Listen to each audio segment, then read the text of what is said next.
आज का वीडियो काफी स्पेशल होने वाला है क्योंकि मार्केट में कुछ ऐसी खबरें चल रही है जो आपको हैरान कर देंगी और बहुत कुछ नया सिखाएंगी।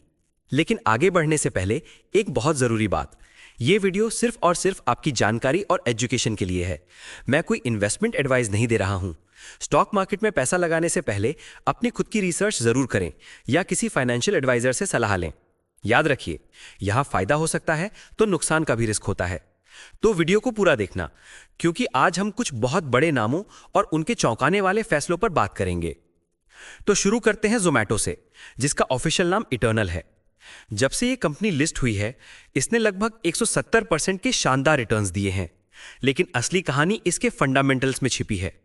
जोमैटो के मार्केट कैप आज 3 लाख करोड़ के करीब है और इसका पीई रेशियो 1019 है। जी हां, आपने सही सुना, 1019। फाइनेंस की दुनिया में इसे बहुत बहुत ज्यादा महंगा माना जाता है। अब आप सोच रहे होंगे कि इतना महंगा क्यों? इसका एक बड़ा कारण है ब्लिंकिट। जब से जोमैटो ने ब्लिंकिट को खरीदा है, इसने ग्रोसरी डिलीवरी मार्केट में तहलका मचा दिया है। ब्लिंकिट की ग्रोथ ने जोमैटो को एक नई ऊंचाई दी है। अब आते हैं दूसरे स्टॉक पर, डी-मार्ट यानी एवेन्यू सुपरमार्ट्स। यह कंपनी जब से लिस्ट हुई है, इसने 675% की जबरदस्त रिटर्न्स दिए हैं। लेकिन 2021 के बाद से यह अपने ऑल टाइम हाई पर नहीं पहुंच पाया है। यानी जोमैटो के मुकाबले डी-मार्ट की रफ्तार थोड़ी धीमी रही है। इसका मार्केट कैप भी लगभग 3 लाख करोड़ का है, लेकिन वैल्यूएशन जोमैटो से काफी कम है। अब आता है सबसे बड़े ट्विस्ट पर। डी-मार्ट के फाउंडर मिस्टर राधाकृष्ण दमानी, जिन्हें इंडिया का वॉरेन बफे भी कहा जाता है, उन्होंने हाल ही में जोमैटो में हिस्सेदारी खरीदी है। हां, उसी जोमैटो में जिसका पीई रेशो 1000 से भी ज्यादा है। तो सवाल यह उठता है कि राधाकृष्ण दमानी ने इतने हाई वैल्यूएशन पर जोमैटो को क्यों खरीदा? देखिए, वो टीवी पर आते नहीं, इंटरव्यू देते नहीं, तो पक्के तौर पर तो कुछ नहीं कहा जा सकता। लेकिन अगर हम उनके इन्वेस्टमेंट स्टाइल को समझें तो एक तस्वीर साफ होती है। दमानी जी ने पहले भी हाई पीई वाली कंपनियों में इन्वेस्ट किया है, जैसे कि एचडीएफसी बैंक। उनका मानना है कि सोना सोने की कीमत पर ही मिलेगा, मतलब अच्छी क्वालिटी की चीज के लिए ज्यादा कीमत देनी पड़ती है। लेकिन यहां असली खेल जोमैटो का नहीं, ब्लिंकिट का है। डी-मार्ट और ब्लिंकिट दोनों एक ही बिजनेस में है, ग्रोसरी और रोजमर्रा का सामान बेचना। बस तरीका अलग है। डी-मार्ट का मॉडल ऑफलाइन है, जहां आप स्टोर पर जाकर सामान खरीदते हैं। वहीं ब्लिंकिट का मॉडल ऑनलाइन है, जो कुछ ही मिनटों में आपके घर पर सामान पहुंचाता है। दमानी जी ये समझ रहे हैं कि फ्यूचर ऑनलाइन का है। वो अपने ही कंपटीशन में इन्वेस्ट कर रहे हैं। ये उनकी पहली ऐसी चाल नहीं है। उनके पोर्टफोलियो को देखें तो डी-मार्ट के बाद सबसे बड़ी होल्डिंग ट्रेंट में है, जो वेस्ट साइड और जूडियो जैसे ब्रांड्स चलाती है और अपैरल सेगमेंट में डी-मार्ट का सीधा कॉम्पिटिटर है। दमानी जी एक इन्वेस्टर की तरह सोचते हैं। वो जिस सेक्टर को समझते हैं, उसकी सबसे अच्छी कंपनियों में पैसा लगाते हैं, भले ही वो उनके खुद के बिजनेस से कंपटीशन ही क्यों ना करती हो।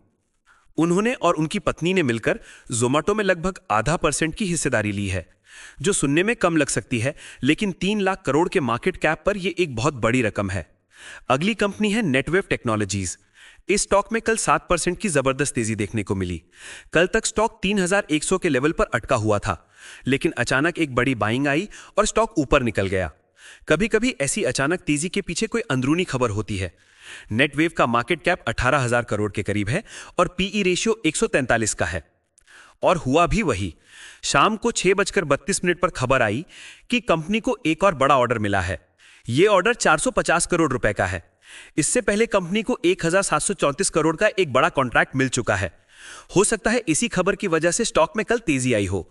यह एक बहुत अच्छी खबर है और हो सकता है कि मंडे को यह स्टॉक एक नया ब्रेकआउट दिखाए। हमारी लिस्ट में अगली कंपनी है हरिओम पाइप्स। पिछले कुछ दिनों से इस स्टॉक ने अच्छी रफ्तार पकड़ी है।